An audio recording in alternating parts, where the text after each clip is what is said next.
St. Martin next Thursday. It's Saturday around 9 o'clock right now. Saturday morning. I'm just gonna crinkle this. It has nothing to do with what I'm gonna talk about. I just like the sounds, and I hope you do too. So I've got my hat on. I'm really excited to go to St. Martin. It's been a personal goal of mine to try to go to one island every year. I want to eventually tour the whole Caribbean. That's my bucket list. So I've been to Puerto Rico. I'm actually a Puerto Rican. My cousin, well, he's actually like a second cousin, but Kenneth McClintock, he was the head of the Senate in Puerto Rico. He's a relative of mine. I think he stepped down, but he's still in a position of political power. Really, really cool, nice guy. But, yeah, so I am a Puerto Rican. The one time I went to Puerto Rico was amazing. I've also been to the Dominican Republic and Jamaica, and I would say those three islands out of the whole Caribbean are the cheapest. So if you do want to go to an island, but, places like the U.S. Virgin Islands and the Turks and Caicos, the Bahamas, they can all be very expensive. The Dominican Republic, Jamaica, and Puerto Rico are the cheapest ones, so what we're actually doing is, if you check out, there's a website called HOWDY.com, so it's supposed to be like a home away from home. You can rent studios, apartments, you can rent entire houses and villas. I mean, you can rent places all over the world, so it's really cool. But I've used it before to get places in the Poconos for the weekend. So we have a studio in this little complex that's literally on the sand in Orient Bay, which is one of the best beaches in the Caribbean, apparently. So we're going to be staying in a little studio. It was literally like $80 a night, and it's beautiful. It's like literally on the sand, so you're right on the beach. It's got a full kitchen, so we can have breakfast and lunch there and save money. The rental car is only like $60 a person for the entire trip, when split between us.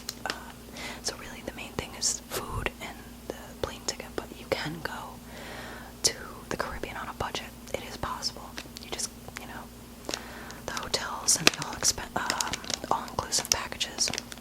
I mean, you'll ultimately save a lot of money, but renting the studio is, cheaper than getting a hotel in New Jersey. It's crazy. So I'm really excited for that. But this video isn't actually going to be about my travel experiences. If you'd like, I can totally make one and give some good tips and advice, maybe even do a travel agent roleplay on how to travel and save money. But this video is actually going to be music related. So I've gotten quite a few requests to go over the music that I listen to, and there's a lot of it. I listen to so many genres, but I'm going to focus on my top 3 bands. Another request is that I make shorter videos, and I totally understand, because, I get so excited and I ramble, and my videos end up being like 40 and 50 minutes, which is great for people. I hope it's great for people who are trying to sleep or fall asleep.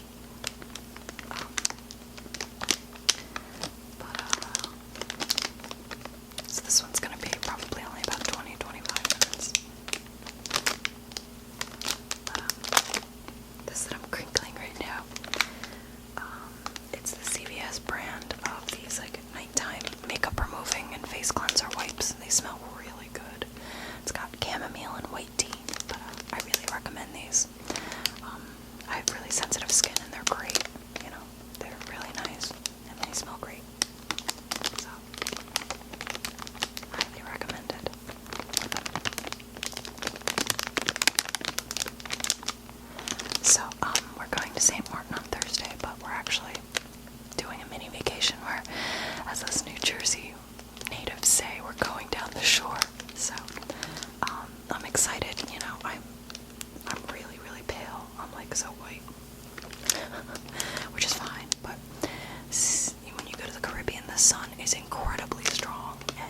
bring like SPF 50. If you're as pale as I am, you will be a lobster. I mean, I laid out for an hour, just an hour we're in North New Jersey here. Just an hour, and I burned like hell last weekend because I was trying to get some color so that, when I go down there, I have something of a base tan. That's really loud. I'm sorry. So yeah, I'm kind of worried about burning, but yeah. So you gotta bring like SPF 50 to the Caribbean if you're as pale as I am. And it's funny because I'm a Puerto Rican, but I don't tan at all for the most part. I only tan after I burn, which is bad. I mean, burning is bad. You don't wanna burn. I mean, it happens. Your skin's a very resilient organ, but skin cancer is so prevalent. I mean, I know 2 people in my high school graduating class have already had to have surgeries, biopsies, to remove moles that became cancerous, and I mean, they weren't even out in the sun that as much as I have been, so. And my dad had melanoma, thank God they caught it early. So, I gotta start being smarter, I guess. So anyway, all that delicious rambling aside, I'm going to go over Tool. I know there's a lot of Tool fans out there. Tool has been kind of what I've been looking for my whole life in terms of a band that was incredibly intense, yet profound, incredibly talented with both instrument and lyric. Funny, didn't take itself too seriously.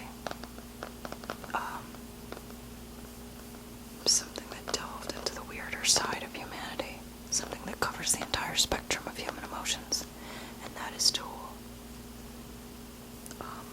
Tool, I don't really know how it's classified. In fact, I hate genres, mostly because they're confusing and I can never keep up, I guess. But I think Tool, if I'm not mistaken, has been described as like post-rock, or I don't even know how you would classify it as metal, but it is certainly metal. It's got metal tendencies. So this is their 10,000 Days album. It's so cool because they give you these little viewing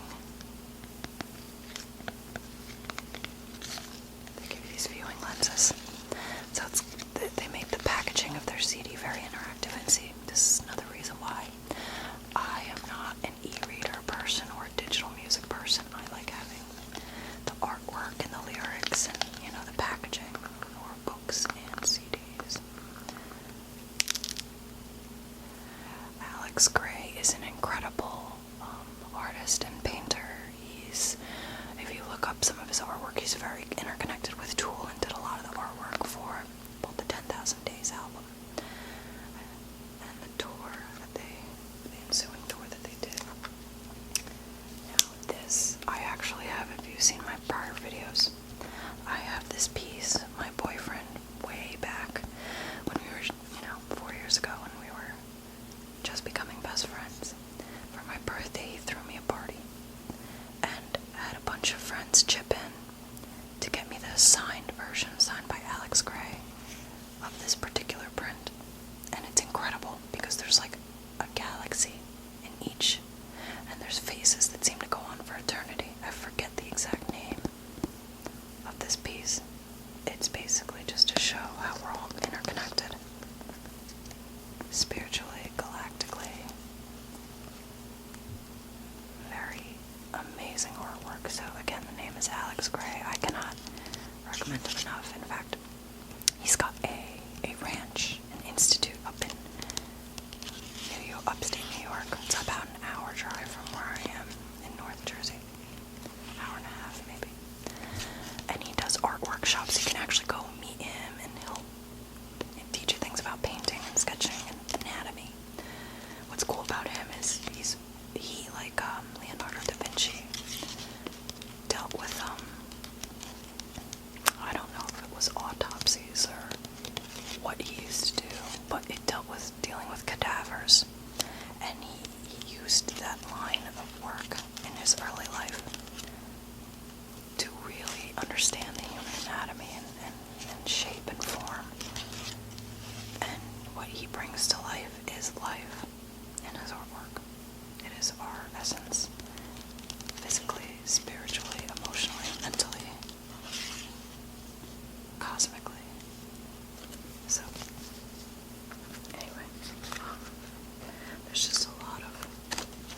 much his voice improved, and I mean, he's incredible.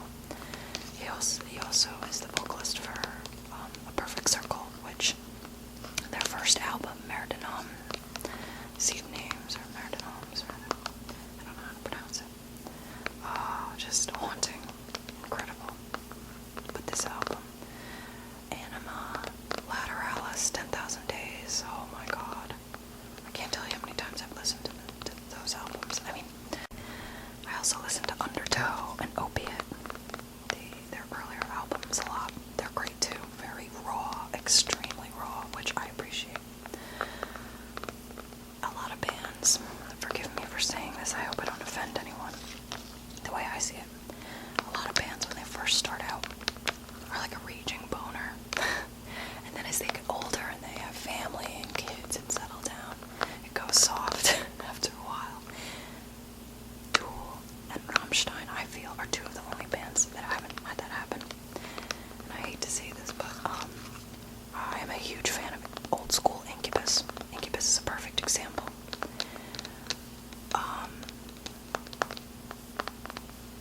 Fungus Among Us and Science, as a lot of Incubus fans know, were amazing, great, funk rock. I don't even know what you call it. Just so much fun. Just really different, really awesome, great fusion music. Make Yourself was incredible. Very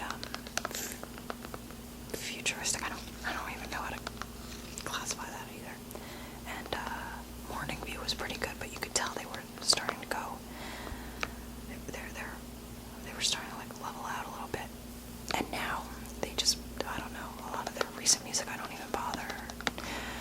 I tried listening to Light Grenades and some of their more recent stuff, and just I was falling asleep. It's so soft now, adult alternative. I don't know. I guess I'm just jaded. But so Tool has been a huge part of my life. I listen to a lot of their music at the gym, along with Dethklok and Rammstein, and they help me kick my own ass. So, just amazing stuff. You go on a journey every time you listen to their albums. So, and the tour, their concerts are just incredible. The laser light shows, and very, very entertaining, and just wow. I can't talk enough about Tool. And it's not just Maynard.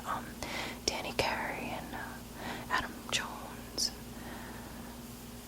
is it Chancellor? Justin Chancellor, I believe.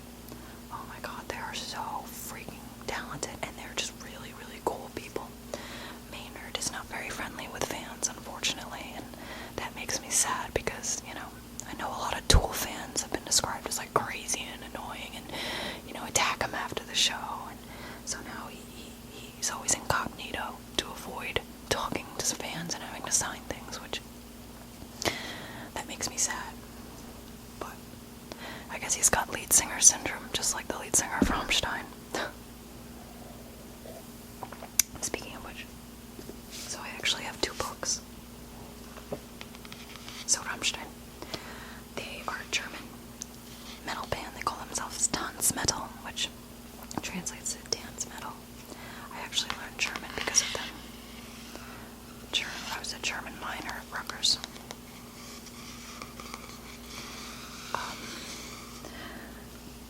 I remember the first time I saw WHISPER was unfortunately on TRL on MTV, and I am ashamed that I used to watch that because that show just sucked. It was so bad. People called in to see what music videos they wanted, to vote for what music videos they wanted to see, but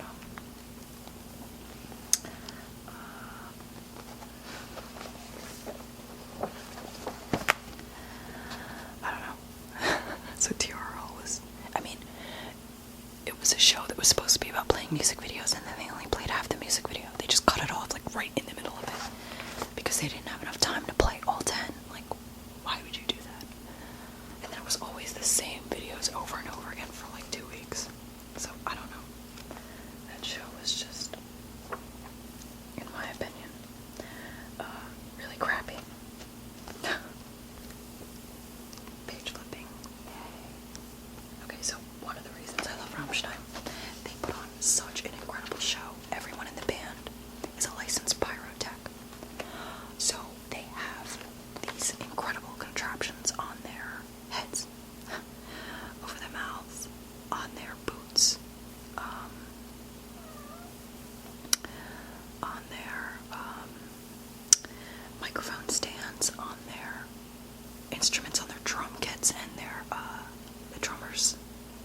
drumsticks. They come out.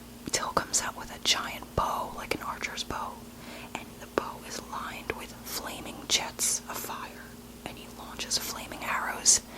Oh my god, it's so cool. I think that's pretty awesome.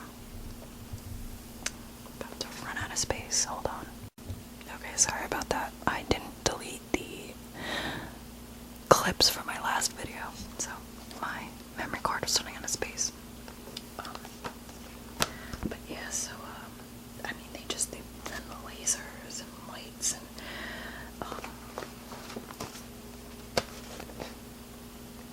yeah, they use a lot of fire, and that's actually one of the reasons they didn't come back to the US for so long, because it's so expensive for them to have shows here. There's a lot of, safety protocols, and I don't know if there's, fees that they have to pay in order to use fireworks and fire indoors, but I know the cost of their shows is very expensive, so that, and they got arrested, I think, in Kansas, because they were simulating sodomy on stage, just like, it wasn't even really pornographic, it was just, kind of silly, but people complained, and after the show, cops were waiting to arrest Till and the keyboardist Flocka. So I think that left a bad taste in their mouth, and personally I don't blame them. Of course it would happen in the Bible Belt, I mean, it's just a show. It's not like they were actually doing anything or showing any inappropriate skin. And even if they were, who cares? I mean, all you gotta do is go to like a Lady Gaga show or whatever. You're gonna see a lot more flesh and a lot more inappropriate things, trust me. I would mention that slag who was a Disney pop princess and her recent debauchery at the VMAs, but I will not give that wench any more attention than she already has. But yeah, that was way more disgusting and awful and obscene than anything Rammstein's ever done. Sorry. At least Rammstein has class when they do it, So, he is the bassist. I have to say, nothing against Ollie. He's awesome. Nothing against the band, but boy, their bass lines are really simple. I feel like they could do so much more with the bass in all of their songs. I mean, I understand, that's not the focus in this particular type of music, but it's just very simple. I don't know. I feel like they could really, add a lot of color to their songs if they enhanced the lines that the bassist plays. They are so cool. I can't handle it. Oh my god. I had like such a collective group crush on them. I guess you could kind of say I still do, but I actually got to meet, my friend's dad was working with Richard, this guy with the sunglasses over here, with the spiky hair, on something, and he was able to get, when they came to MSG a few years ago, he was able to get us backstage, wristbands to their after show and reserve the table next to the group, so the whole night I was like 2 feet from Till, and I actually got to meet Paul and shake his hand, but I was such a chicken shit because they were mobbed by people and I didn't want to bother them, and I missed out on the opportunity on meeting the rest of the band just because I didn't want to crowd them, so I regret that immensely. I actually asked Till Lindemann, the lead singer, for a photograph, but I waited too long. He was already so piss drunk that he refused, and I cried because I was so upset. I mean, he could have been really rude. I went up to him and asked for a picture, and he was like slurring his words because I think he was drinking a lot, probably vodka or something. And I was like, "Can I take a picture with you?" And he's like, "No." And I'm like, "Why not?" And we were kind of shout whispering in each other's ears because it was really loud in the club. And he's like, I think he said, "'Cause I'm gonna look like shit" or something. I forget his exact words, but he didn't want to take a picture because he would look drunk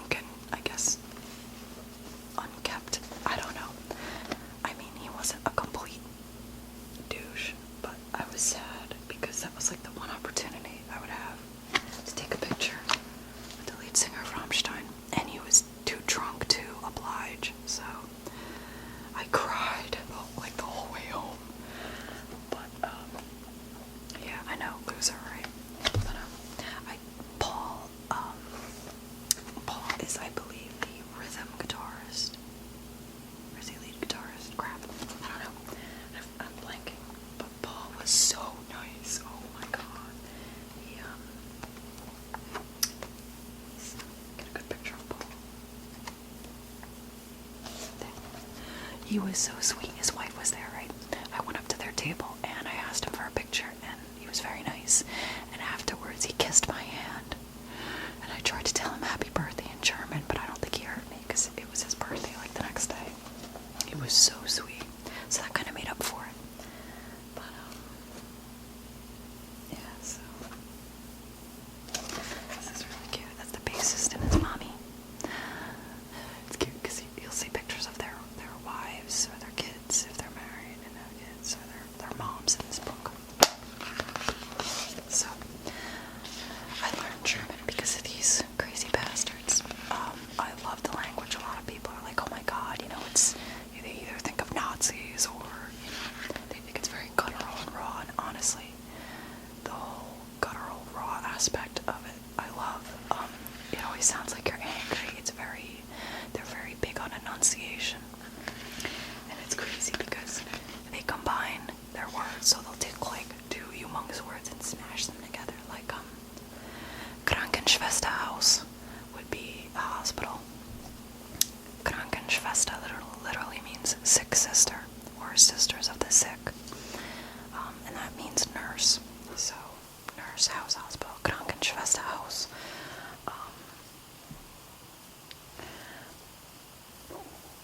And like, Ähnlichkeitsbewerbsverb, I can't even pronounce it. Ähnlichkeitsbewerbsverb is, I think, a look-alike contest or something. I don't know, their words are humongous, and it's hilarious, it's great. It's a challenge to try to pronounce them. Yeah. They sing about, I'm gonna warn you, so if you check out Rammstein, it's in German, so if you don't know German, you probably won't know what they're talking about. Their lyrics are actually very simple, so you could use a translator to easily figure out what they're talking about. They sing a lot about very taboo subjects: incest, murder, necrophilia, bestiality. They just go for it, and I appreciate that a lot. If you knew what they were singing about, a lot of people would be horrified and offended. I appreciate that they go there. They're not afraid to. They look at the darker side of humanity, the terrible things that people do, the atrocities we commit, sin and self-absorption and jealousy. They even have a song called Jealousy. They sing about, plane crashes and scorned lovers, and yeah, very messed up subjects, but they're hilarious. They don't take themselves seriously. They even have a song where Till is singing that he's a hermaphrodite. He can send himself flowers. He doesn't get jealous. They're just so funny. They're great. They don't take themselves seriously. I love them. This is actually, I like the sounds of this one too. Try to maximize the sounds over here. Oh god. So I bet you all of these CDs are scratched up now.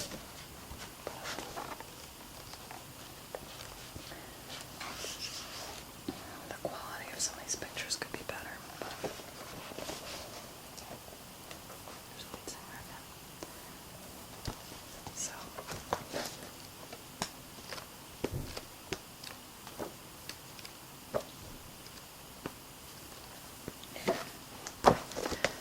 So I wouldn't say I'm fluent in German. I've forgotten a lot since college. I graduated in 2007, and I've continued listening to them and other German like punk and pop bands and other German metal bands as well. And they're great, and it helps me retain some of the language, some of the understanding, but I've forgotten a lot. It's unfortunate, because I'm not practicing it, I'm not using it every day, so I'm hoping to schedule a nice long 10-day vacation, at least, to Germany next year. I have enough points for a free ticket with United, I think for only like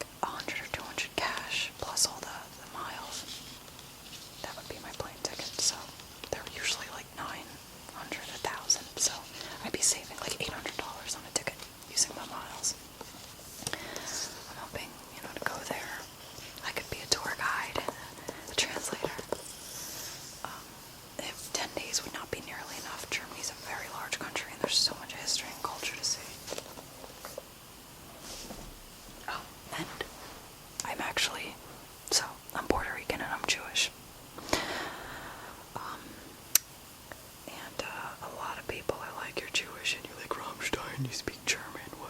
What? You know, they're, you know, Nazis, da-da-da. And that makes me so upset, personally, because I don't judge modern-day Germany on the actions of the past, you know. Several generations have come and gone since World War II. And yes, Nazism is present in Germany just like it is everywhere else. It's also prevalent in America a lot more than you'd think. And Germans, you know, have a bad rap because for the next how many hundred years they're just going to be continually associated with Hitler. And I feel sorry for them in that light. They, you know, they're just, you know, very defensive, and they really try to uphold themselves in a new light that, you know, we are not the culmination of the actions of people from like 60, 70, 80 years ago. There's a very strong stance against fascism and Nazism in Germany. It's even prevalent in a lot of music. So I get kind of upset and defensive, you know, when people point out that I'm a Jew, but I'm learning German and I love Rammstein and German culture and music and beer and cars and all that. And it's like, I mean, the people who say those kind of things, I understand. They're usually older and they're conditioned to think Germany and Nazism, you know, just because of they grew up in times that were, you know, it was still a very strong correlation. And I don't know. It's like, if there was even a hint of fascism or Nazism or anti-Semitism in any of the music or whatever I was following that was a part of German culture, I would not want any part of it, obviously. So, yeah, that association is unfortunate. I mean, obviously, it's something, World War II is something we cannot forget that happened, but I just get bewildered when people make those associations when, you know, they learn that I'm Jewish and I'm really into German culture. I mean, most Jews, a huge percentage of Jews are German Jews. In fact, Yiddish, it's kind of a combination of Hebrew and German. I mean, you know, it's a big part of their culture and vice versa, so, you know, to me it's silly and racist, but what are you gonna do? People will believe what they want to believe, and, yeah, that's about it. So Dethklok, unfortunately, I don't really have anything to tap or scratch on for Dethklok. I do have all their albums. Maybe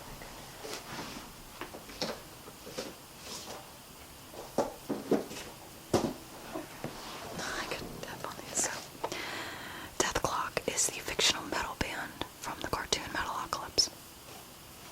And it's a hilarious, really, really witty, but incredibly gruesome and gory cartoon on Cartoon Network on Adult Swim. Unfortunately, I can only watch either online or with my DVDs because I got rid of cable.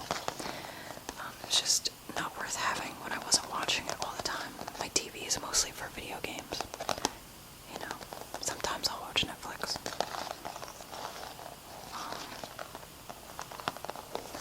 So, I absolutely adore Dethklok. They are just really stupid and funny and just hilarious.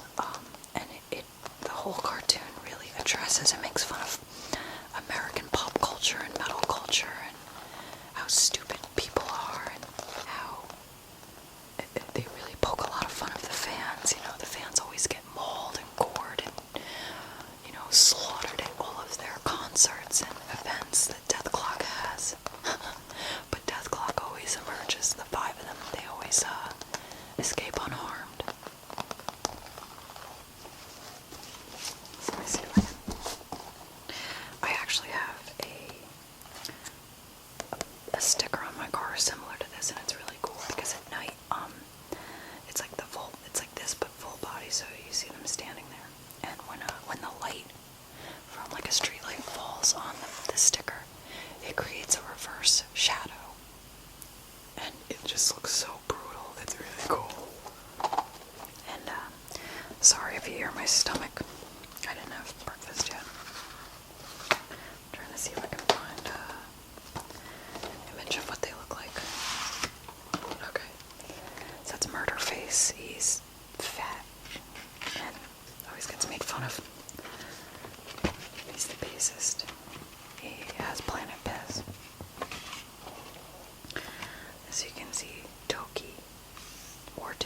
Squizgar, Squigelf. They are the guitarists, and they're always butting heads with one another. And that's Nathan Explosion. He's awesome. I love him. I mean, I love them all. They're just really lovable. And where's Pickles? Pickles, the drummer, doodly-doo. Yeah, that's Pickles.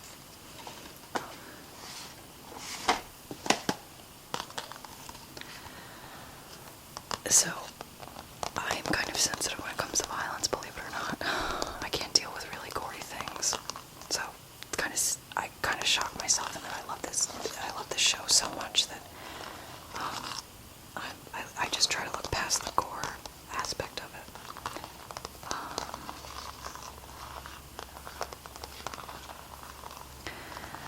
It can be funny sometimes, but sometimes it disturbs the crap out of me, and then I can't get the image out of my head for a couple weeks. And it's kind of funny that I'm like that because, you know, for someone who plays like Borderlands and Fallout, which are very violent games, Bioshock.